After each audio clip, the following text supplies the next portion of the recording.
ગઈકાલે એના જે શેઠ હિરેન્દ્ર જૈન છે એ હતા નહીં, એટલે ઓફિસ જલ્દી બંધ કરીને એના શેઠે જે એક્ટિવા એને અવર જવર કરવા માટે આપેલું હતું તે એક્ટિવા લઈને નવલખીનું જે ગ્રાઉન્ડ છે, ઓપન ગ્રાઉન્ડ છે, હેલિપેડનું ગ્રાઉન્ડ, ત્યાં જઈને એના મહિલા મિત્ર જોડે એ વાતો કરવા માટે બેઠેલ હતો.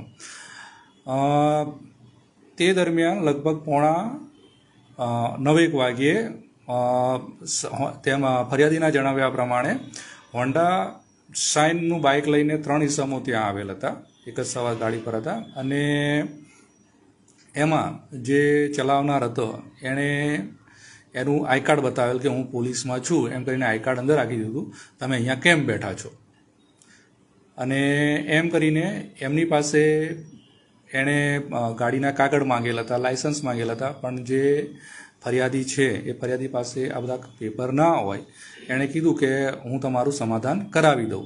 એમ કરીને આ જે પોલીસવાળાની જે ઓળખાણ આપેલી એ ભાઈએ આ બંનેને જે એક્ટિવા હતું એ એક્ટિવા પોતે ચલાવી લે છે, પાછળ છોકરાને બેસાડે છે, અને પાછળ છોકરીને બેસાડી અને જે આપણું નવલખી ગ્રાઉન્ડ છે ત્યાં એક ક્રિકેટ સ્ટેડિયમ આવેલું છે તે તરફ લઈ જાય છે, અને એની સાથે બીજા 2 ઈસમો હતા, એમને કીધું કે તમે જતા રહો, હું તમને બોલાવું પછી આવજો.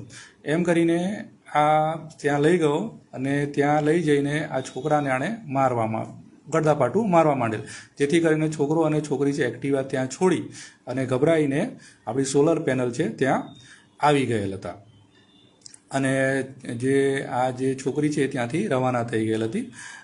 આ છોકરાએ એના બીજા 2 મિત્રોને કોલ કરી અને અહીંયા આવો એમ કરીને ત્યાં ઊભો હતો. એ દરમિયાનમાં જે પોલીસવાળા જે ભાઈ હતા એણે એના જે પેલા 2 મિત્રો હતા એને કીધું કે પેલો છોકરો અહીંથી ભાગી ગયો છે, એને લઈને અહીંયા આવો.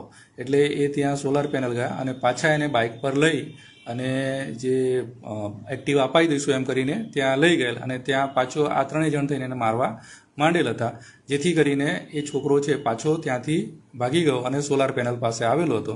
અને પછી એના જે મિત્રો આવી ગયા, એટલે મિત્રો આવી ગયા પછી ત્યાં ગયેલો હતો ત્યારે એક્ટિવા છે ત્યાં સળગાવી હાલતમાં મળી આવ્યું હતું. રાવપુરા પોલીસમાં BNS 324/4 115 2 296 અને 54 મુજબ જે કલમો છે એ નોંધીને આગળની કાર્યવાહી હાથ ધરેલ છે. સાહેબ, જે સળગાઈ છે ગાડી, કોઈ સળગાઈ છે આરોપી? એમાં આરોપીઓ 3 આરોપી છે. એમાં એક પોલીસકર્મી છે નિલેશ વનરાજભાઈ બારૈયા, જે રાવપુરામાં નોકરી કરે છે. એ સિવાય એના ભાણીઓ છે ભૌતિક વલ્લભભાઈ ભીલ અને તેનો મિત્ર ચતુરભાઈ બાળુભાઈ બારૈયા. આ 3 છોકરાઓ સાથે હતા અને એમણે આ કાર્ય કરેલ હતું. સાહેબ, આવી રીતનું જે પુત્ર કર્યું છે પોલીસ કર્મચારીએ, કેટલું લાગે? એઝ અ પોલીસ કર્મચારી આ ના શોભે એવું કાર્ય કરેલ છે કે પોતાનું જે ફરજ છે એ ફરજથી વિમુખ થઈને આણે કાર્ય કરેલ છે, જેને કરવું જોઈએ નહીં. આ જે BNSની 324/4 115 2 296 54 જે મુજબની કલમો છે એ કલમો મુજબ કેસ રજીસ્ટર કરી અને આગળની કાર્યવાહી અમે હાથ ધરવામાં આવે.